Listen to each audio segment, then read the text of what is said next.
7 people came to my wedding. I had 42 chairs. The wind moved through the empty rows and rustled the lavender tied to each back, and the string quartet played, and Marcus stood at the end of the aisle with red eyes, and my father was at a country club in Greenwich eating finger sandwiches. He had promised to walk me down the aisle. He had said it to my face, then over the phone, then confirmed it in a text I still have saved. He promised, and then on the morning of June 14th, he called me while Rachel was doing my mascara and said he didn't think he could make the drive in time. 8 seconds of silence. I counted them. I'd been counting silences my whole life. The pauses before disappointing answers. The gaps where congratulations should have been. 8 seconds was not even a long one by Pharaoh family standards. This is my only wedding day, Dad. Don't make this harder than it has to be. He hung up first. 7 people came. My husband, Marcus, my best friend, Rachel, who had flown from Chicago on 30 hours' notice, 2 of Marcus's friends from art school, our landlord, Harold, who was 67 years old and showed up in a navy 3-piece suit I had never seen him wear, and 2 college friends who drove up from New York. 7 people, 35 empty chairs. My sister Simone had booked her baby shower on the same day. Same hour. She had known my wedding date for months. She chose it anyway. And one by one, my entire family followed her. My mother, my aunts, my cousins, even my father, the man who had looked me in the eyes and promised to walk me down the aisle. They chose finger sandwiches and pink balloons over their daughter's vows. 417 messages arrived when they found out what they had missed. Not right away. Right away, there was nothing. Not one congratulations text. Not one sorry we couldn't make it. The silence on my wedding day was total and complete, the loudest thing I have ever heard. The 417 messages came 6 weeks later, the morning after I posted a photograph of myself standing on the bow of a 200-foot yacht in Monaco. My name is Adeline. I'm 28 years old. I'm a freelance illustrator. And this is the story of the wedding nobody came to, the painting that showed the whole world what happened, and the morning I woke up with my phone full of people who had a lot to say when they finally understood what they had walked away from. Before I go any further, if you're here right now, thank you. Tell me where you're watching from and what time it is there. Drop it in the comments. I read everyone. In the Pharaoh family, there was one rule nobody said out loud. Everything revolved around my sister Simone. My father Richard spent 31 years as a branch manager at a regional bank in Hartford. My mother Diane stayed home, hosted book clubs, kept the Colonial in Glastonbury looking exactly like a family that had its priorities straight. From the outside, we were a postcard. From the inside, the math told a different story. Simone married Carter Whitfield 5 years ago. The Whitfields owned a commercial real estate company in Fairfield County. Carter was golden in the way that certain sons-in-law are golden, not because of who they are, but because of what they provide. He bought Simone a Lexus, a Cartier bracelet, and more importantly, he bought my parents' loyalty. Carter paid the mortgage on the Glastonbury house, $3,200 a month. He gave my mother a supplementary credit card. He funded the kitchen renovation. In return, the entire Pharaoh family treated Simone like she'd won something. Simone hadn't earned a paycheck in 6 years. She called herself a socialite and an event planner, though I'd never seen evidence of either. But in my family, marrying well was the same as doing well. And then there was me, Adeline, the younger one, the illustrator, children's books and editorial work, the kind that doesn't come with a corner office or a business card. I lived in a rented studio in New Haven with paint-stained countertops and a secondhand couch. I never resented Simone for marrying rich. I resented that it made everyone forget I existed. I met Marcus Delaney at an art fair in New Haven 3 years ago. He was standing in front of one of his own paintings.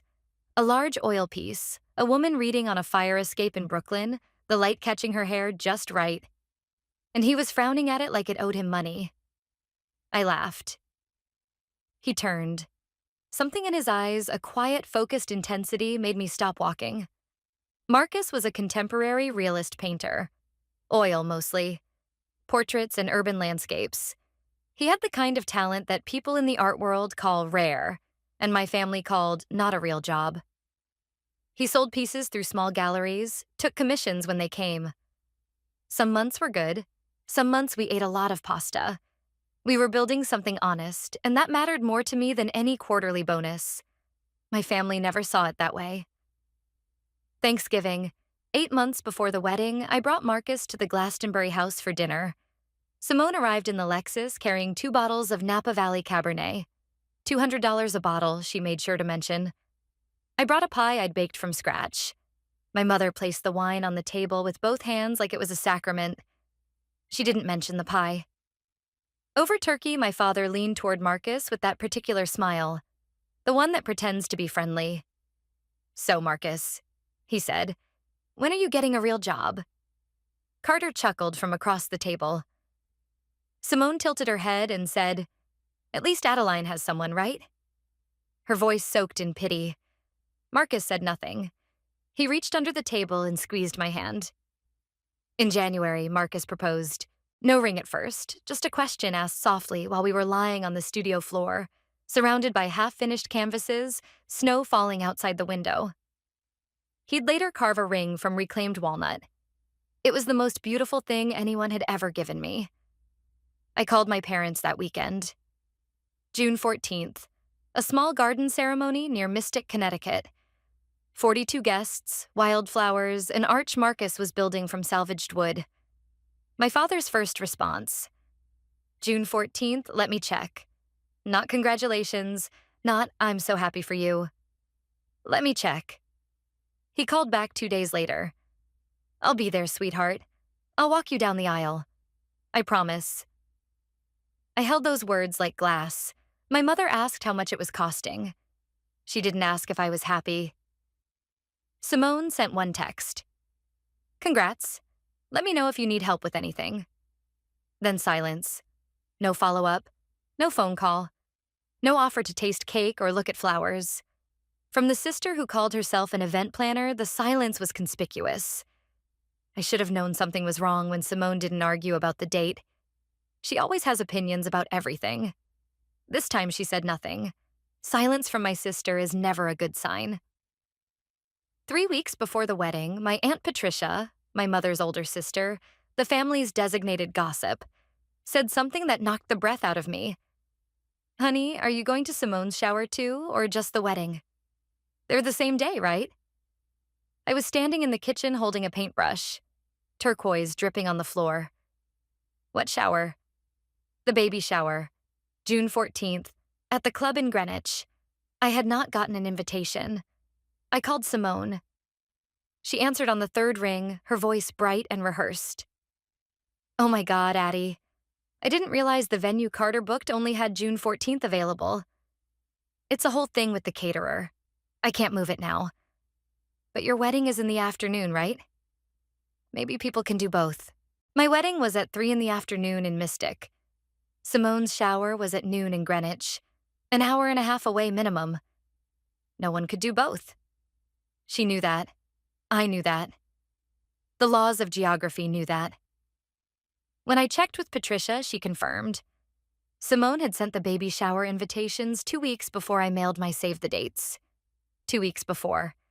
She had known my wedding date for months. She had chosen it anyway. My best friend Rachel had been added to the Farrow family group chat years ago, back when my mother thought it was nice to include Adeline's friends. Nobody removed her. And because Rachel is Rachel, she screenshotted everything. She sat me down in the studio one evening and laid it out. Simone had called every family member individually, not a group text. Individual surgical phone calls.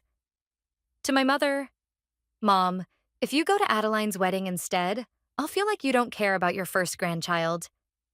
To my Aunt Patricia, "Carter's mother is coming. If our side of the family doesn't show up, it'll be embarrassing." To my father, in a message Rachel had screenshotted from the group chat, "Dad, Adeline will understand. She's used to being disappointed." My own sister typed that with her thumbs and pressed send. The financial reality was the deepest cut. Carter paid my parents' mortgage. He'd given my mother a credit card that covered groceries, clothing, salon visits. The Farrow family wasn't just emotionally dependent on Simone, they were financially leashed. She never said it directly. She didn't have to. The implication lived in every gesture. If you cross me, the money stops. And my parents, who had built their retirement around Carter's generosity, couldn't afford to call the bluff. In the group chat, one last message from Simone. Rachel showed it to me with the careful face of someone handing you something sharp. Honestly, Adeline's wedding is so small it's barely an event. She's marrying a painter in a garden. I read it twice. Closed the phone. That night in the studio, Marcus was cleaning brushes. He didn't look up when he spoke. We don't need them to make this real, Adeline. He paused. But I know you want your dad there. I looked at the canvas he'd been working on. A lone chair in an empty room. Light pouring through a window. It wasn't meant to be about me. It was. I composed one final message. A group text to every family member invited. No guilt, no desperation. Date, time, address, directions, and one line at the end. I hope to see you there. I pressed send at 10:47 p.m. Not a single person replied. June 14th, 7 in the morning. Rachel was sitting cross-legged on the bathroom counter doing my makeup. Hospital-grade precision, she called it. And I was trying to breathe normally. My dress hung on the closet door. Vintage lace, ivory, tea-length, found at a consignment shop in Mystic for $60. The seamstress who altered it charged me $80 and told me I looked like Grace Kelly. My bouquet sat in a mason jar on the kitchen table.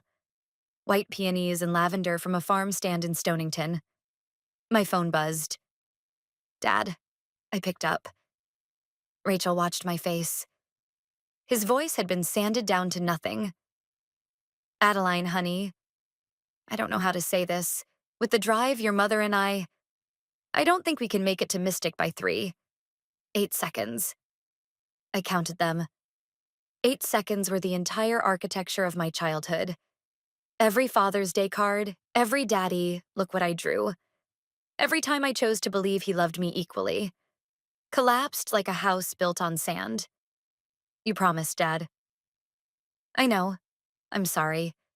But this is Simone's first baby. You'll have other moments. No. My voice didn't shake. I'm proud of that. This is my only wedding day, Dad. There won't be another one. Don't make this harder than it has to be. He hung up first. I set the phone face down on the counter. My hands were trembling, but my eyes were dry. Rachel said nothing. She picked up the mascara wand and kept going. Later that morning, she held up her phone so I could see. Simone had posted an Instagram story at 9. Pink balloons, gold streamers, a venue being set up for a party that hadn't started yet. The caption, so grateful to have the whole family here. Posted 3 hours before the shower even began. I didn't scream. I didn't cry. I thought, so this is what it feels like when the last thread snaps. The garden venue in Mystic sat behind a small inn overlooking a salt marsh where the water turned silver in the afternoon light. Marcus had spent 2 weekends building the arch. Salvaged oak, sanded smooth, entwined with fresh eucalyptus and white ribbon. Simple. Perfect. I arrived at 2:15. The chairs were already set up. 42 of them, white linen, each with a sprig of lavender tied to the back. From a distance, they looked beautiful, like a painting of a wedding. Up close, 35 were empty. 7 people. Marcus, Rachel, 2 of his friends from art school, a sculptor named Dave and a printmaker named Lena, 2 of my college friends who had driven up from New York, and Harold Brenton, our landlord, sitting quietly in the second row in a suit I had never seen him wear. The wind moved through the empty rows and rustled the lavender. The string quartet, 2 girls from the local college, violin and cello, began to play. I stood at the end of the aisle in my thrift store dress, alone, without a hand to hold, without a father at my side. Rachel stepped toward me. I can walk you down. I shook my head. You belong up there with Marcus. I turned to face the aisle. Marcus was standing at the other end. I could see, even from that distance, that his eyes were red. I was about to take the first step alone. Then I heard footsteps behind me. Heavy, deliberate, steady. I believe I'm overdressed for a garden party. I turned. Harold Brenton stood 3 feet behind me in a navy three-piece suit, beautifully cut, clearly old, clearly treasured, a pale blue pocket square, silver cufflinks that caught the light. Later I'd noticed the engraving, B.G. Brenton Gallery. But in that moment, all I saw was the steadiness in his eyes. "But if you'd let an old man have the honor," he said, and extended his arm. Something broke open in my chest.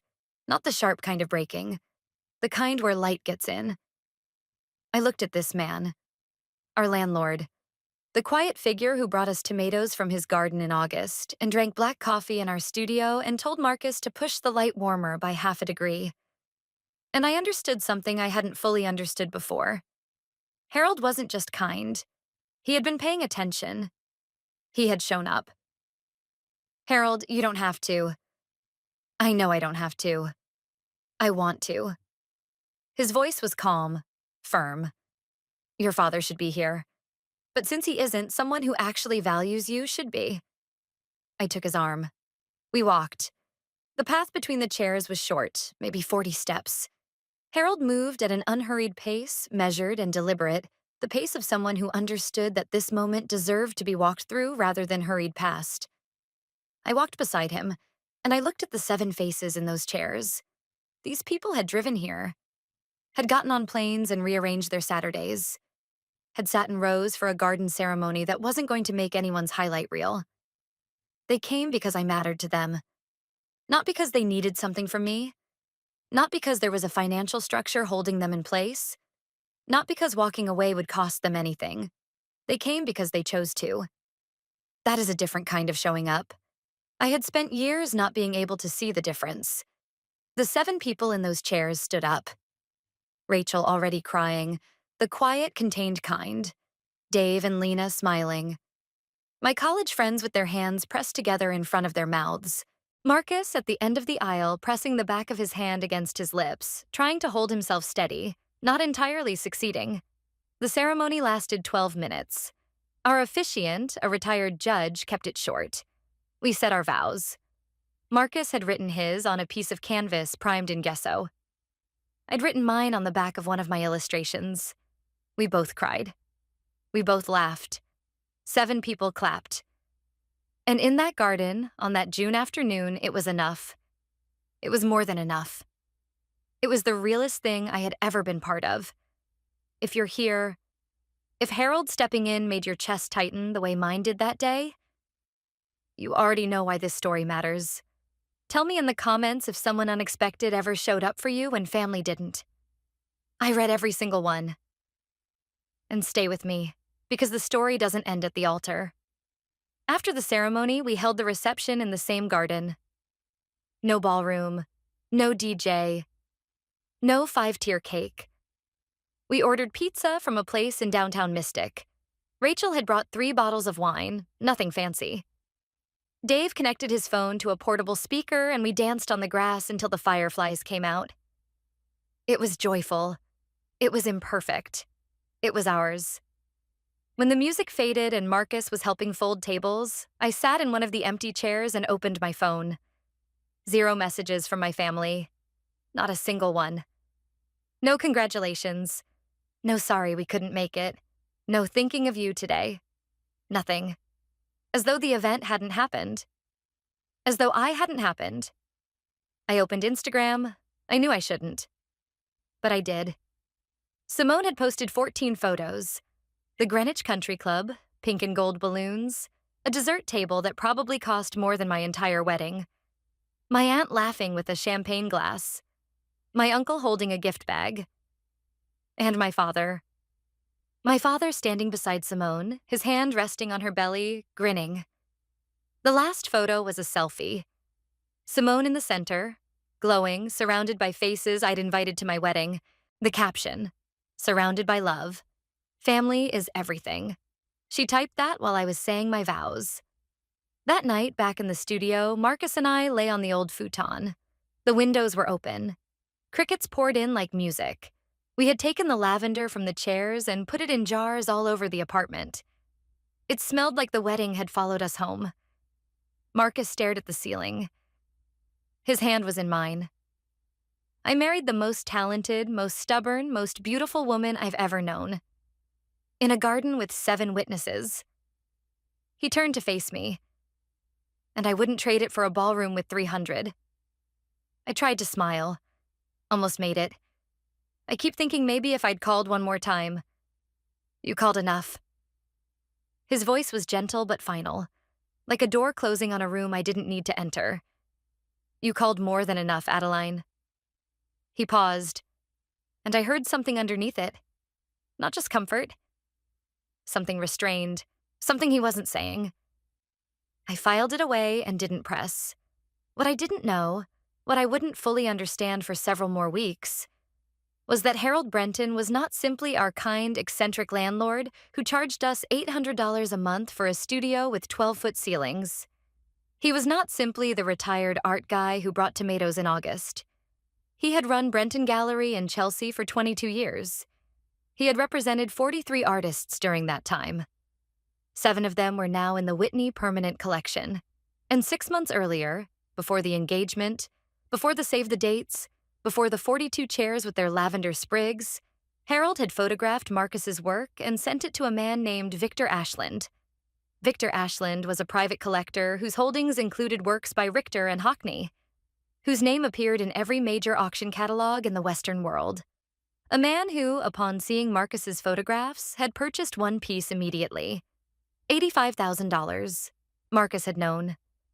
He'd kept it from me deliberately, because he hadn't wanted our wedding day to be about money. He'd been carrying it, quietly and carefully, while I stitched together 42 chairs and handmade invitations and a pie my mother never acknowledged. 2 weeks after the wedding, Harold invited us upstairs for coffee. Not the usual stop-by. An actual invitation, 3 mugs set out, a French press, a cardboard box on the kitchen table. Sit down, Harold said. There's something I should have told you a long time ago. He opened the box. Inside were exhibition catalogs from Brenton Gallery, articles clipped from Art News and Art Forum, photographs of Harold standing beside artists at openings, people I recognized from museum walls. I ran Brenton Gallery for 22 years, he said, setting a catalog in front of me. I represented 43 artists during that time. 7 of them are now in the Whitney Permanent Collection. I stared at him. The quiet man in the corduroy jacket with the chipped Chelsea mug. The landlord who charged us $800 a month and told Marcus to push the light warmer by half a degree. The man who brought us tomatoes in August and watched Marcus work with his coffee going cold. This entire time. You never told us, I said. You never needed to know. Harold folded his hands on the table. I wanted to be sure about Marcus first. I've spent my whole career learning the difference between competent and extraordinary. I've sat across from hundreds of painters. I've watched thousands of canvases dry. Marcus is extraordinary. I knew it the first time I stood at his easel downstairs. But knowing isn't enough. I needed to see whether the work would grow, whether the vision would deepen, whether he was the kind of artist who has one good series in him or the kind who has 20. He picked up his coffee. Now I know. Then he told us the rest. 6 months earlier, before the engagement, before the save the dates, before any of it, Harold had sent photographs of Marcus's work to Victor Ashland. Victor Ashland's attorney had contacted Marcus with a formal proposal. A commission agreement for 12 original paintings to be completed over 18 months for Victor's private collection. Total contract value, $450,000. Attached to the agreement was a letter from the director of Caldwell Gallery on West 25th Street in Manhattan, one of the most respected galleries in the country for contemporary realism. They were inviting Marcus to hold a solo exhibition. Marcus and I drove to New York to sign the papers at the attorney's office on Park Avenue. I sat in a leather chair and read every page. The numbers blurred. My hands were shaking, but not from fear. This is more money than my father earned in 5 years at the bank, I said quietly. Harold, who had come along for the signing, placed his hand flat on the table.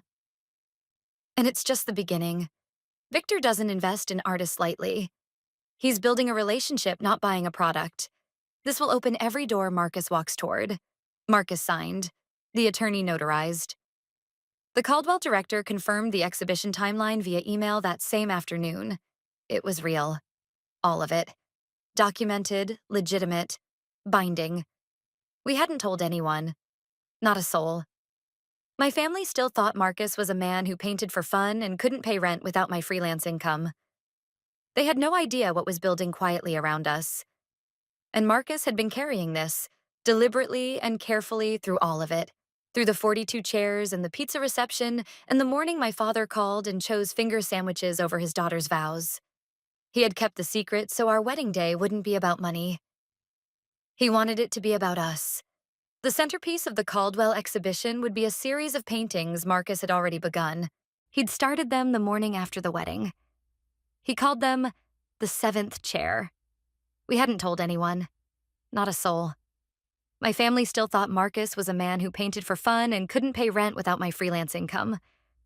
They had no idea what was building quietly around us, with Harold's hands on the architecture. Victor Ashland called Marcus directly 3 weeks after the contract signing. Marcus, I understand you and your wife didn't get the wedding trip you deserved. My yacht, the Meridian, is in Monaco next month. I'd like you both to spend 10 days on board. Consider it a thank you for the first 3 paintings. I was in the studio when Marcus put it on speaker. His hands were covered in cadmium yellow. Marcus, we can't accept that, I whispered.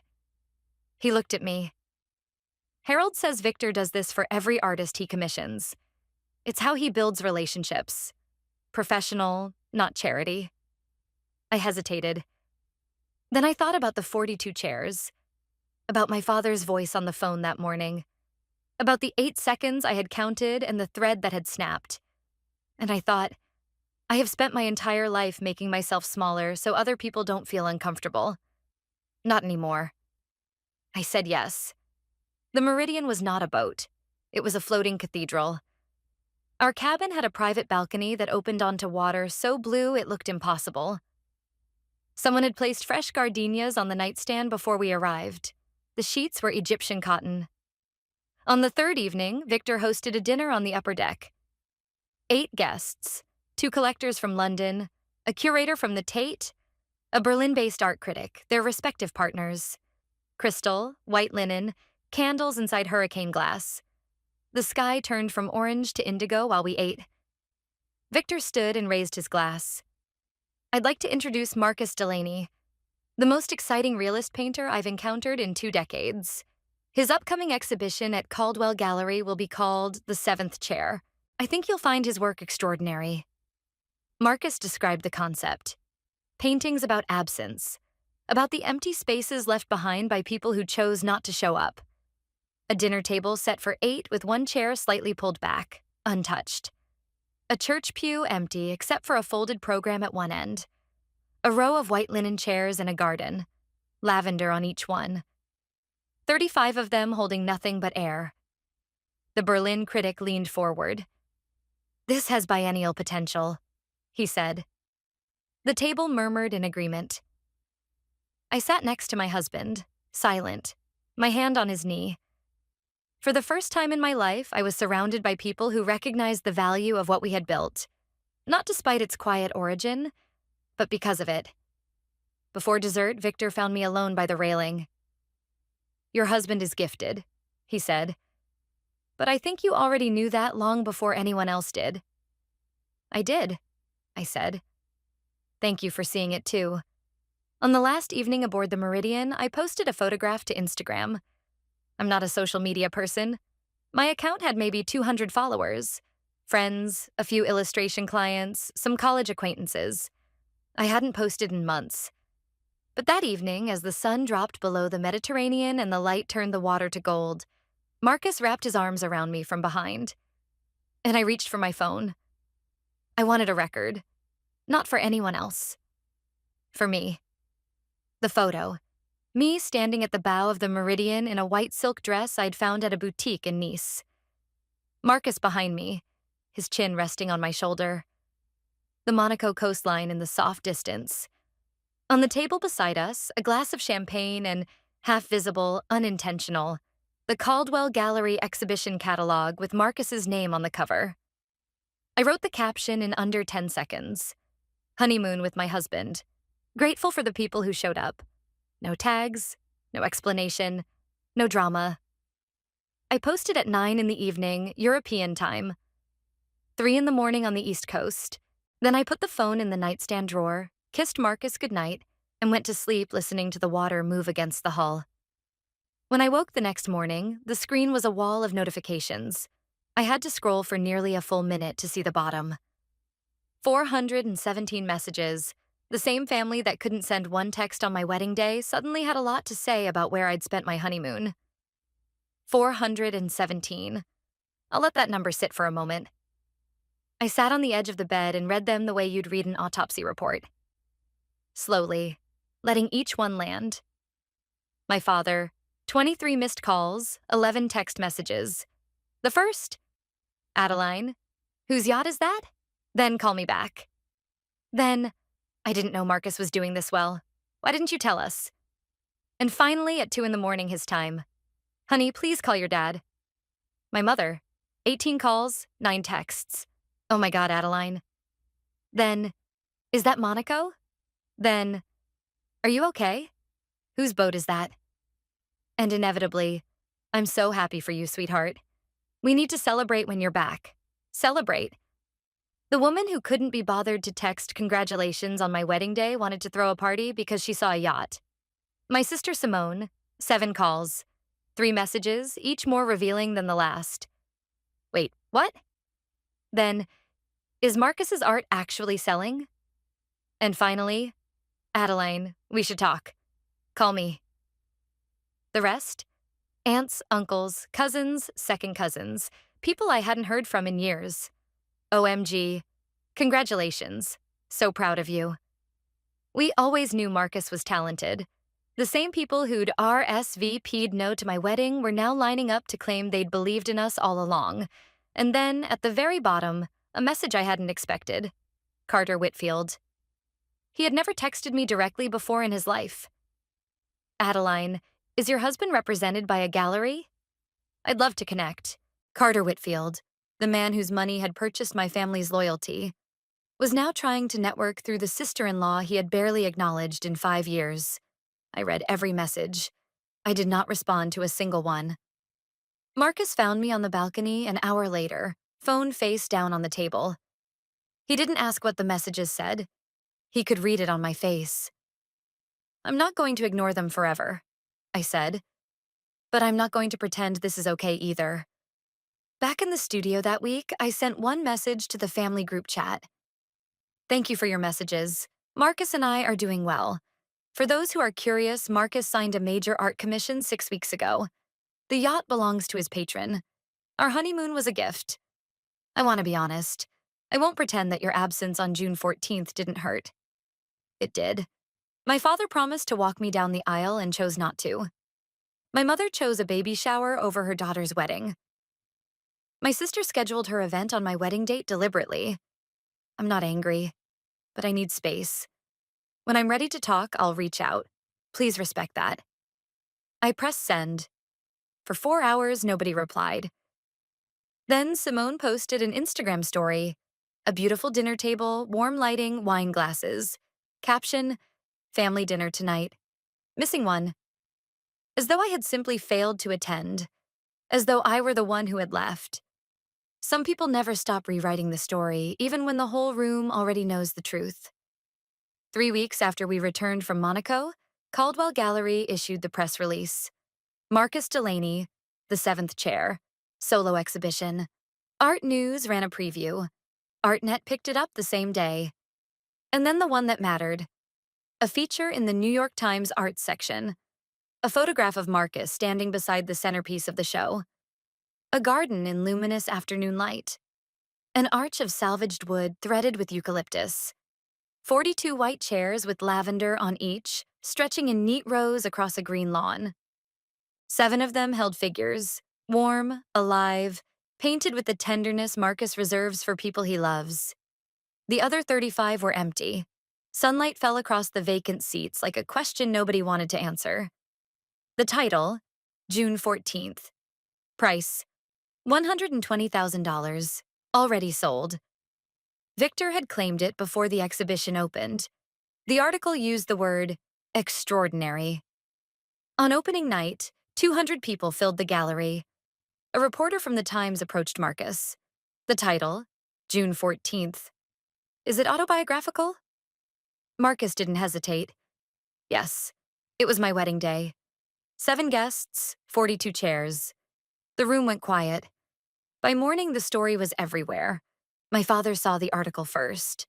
I imagined him sitting at the kitchen table in Glastonbury, reading glasses on, an iPad open, seeing those 42 chairs rendered in oil paint with the precision of a man who remembers every detail of the day his father-in-law didn't show up. My mother called. Her voice cracked in a way I hadn't heard before. Adeline, your father saw the painting. He hasn't spoken in hours. Mom. I kept my voice level. I didn't paint it. Marcus did. He painted what happened. She had nothing to say to that. Simone's reaction was different. She wasn't sad. She was furious. Not at herself, at the exposure. Within days, her friends began asking questions. Wait, your sister's husband? Is that Marcus Delaney? Why weren't you at her wedding? Simone, who had spent years curating a narrative of family unity and social grace, suddenly couldn't explain the gap. The image she'd constructed, loving sister, devoted daughter, center of the Farrow family, had a 42-chair-sized hole in it. Carter called Marcus directly. Hey, Marcus. Congratulations. Listen, I have some clients who might be interested in commissioning. Marcus cut him off politely. Thanks, Carter, but I work exclusively through my gallery now. Harold and Caldwell handle all commissions. Aunt Patricia sent me a screenshot from the family group chat, the one I was no longer in. Simone had written, "She's doing this to humiliate us." And my father, for the first time in his life, had replied, "Maybe we should have gone to the wedding." My mother, "Don't start, Richard." Even now, even with the truth on a gallery wall for 200 people to see, nobody in my family could say the simple words. We were wrong. 2 months after the exhibition opened, a notice appeared in the Connecticut Business Registry. Whitfield Properties, LLC, Carter's company, had filed for Chapter 11 bankruptcy protection. 2 failed developments in Stamford. A construction loan default. Creditors lining up. The company that had once made Carter the golden son-in-law of the Farrow family was now a name on a court filing. The consequences hit my parents within weeks. Carter stopped paying the mortgage on the Glastonbury house. $3,200 a month gone overnight. My mother's supplementary credit card was canceled. Simone, who had never needed to think about money, began selling her jewelry through a luxury consignment site. The Cartier bracelet. A Tiffany pendant. Pieces she'd once displayed like trophies. The Farrow family had built its financial life around Carter's generosity the same way they had built their emotional lives around Simone's approval. Both had worked for a time. The problem with structures built on someone else's willingness is that the willingness can stop. My mother called me before my father did. Her voice had that particular brightness again, the trying too hard quality. She asked how I was doing. She asked about Marcus's work. She said she was so proud of how things had turned out. She didn't mention the wedding. She didn't mention the empty chairs or the morning she chose a baby shower. She was performing a version of our relationship that skipped over the part where she had failed me. I listened. I was polite. When she said she hoped we could visit soon, I said we'd see. And I meant it. My father called 2 days later. His voice was thin and tired, stripped of the bank manager authority he'd worn like a second skin my whole life. Adeline, your mother and I might lose the house. I know I have no right to ask, but is there any way? I let the silence sit. I think he needed to hear it. The same silence I had counted on my wedding morning. Dad, I said, 6 months ago, you chose Simone's party over my wedding. You broke a promise. You let me walk down the aisle with our landlord because showing up for me wasn't worth the drive. I heard him breathing. I'm not going to say no to helping, but I need you to understand something first. I'm not your backup plan. I'm your daughter, and you treated me like I was optional. He didn't speak for a long time. Then, very quietly, you're right. It wasn't enough, but it was a start. Simone called 2 days after that. First time we'd spoken since before the wedding. She opened with tenderness. I miss you, Addie. The nickname, the voice she used when she wanted something. Then within 30 seconds, the mask slipped. Brett lost everything. Mom and Dad need help. You and Marcus are doing so well now. Can't we just move past this? Move past what exactly? She didn't answer. You scheduled your shower on my wedding day, I said. You called every family member and told them to choose you. You told Dad I could have a wedding anytime. Do you remember saying that? Silence. Then, I was pregnant. I was hormonal and scared. I know. I said it without malice, just fact. And that's okay. I'm not here to punish you. But I need you to know. I see it clearly now. I've always seen it. I just chose to ignore it because I wanted a family. I could hear her breathing change. I love you, Simone, but I will never again let love be used as a leash. If you want a relationship with me, it starts with honesty, not with asking for money. She hung up. 6 months later, I stood in the kitchen of a house I owned. A 2-bedroom cottage in Westport, 10 minutes from the water. White clapboard, blue shutters, a porch that wrapped around the side. The ground floor had been converted into Marcus's studio. Proper ventilation, north-facing light, a door that opened onto a garden where in the spring I planned to grow lavender. We had paid for it in full. No mortgage, no help. No one's name on the deed but ours. Marcus had completed the 7th chair series, 12 paintings that had hung at Caldwell Gallery for 3 months. Nearly every piece sold.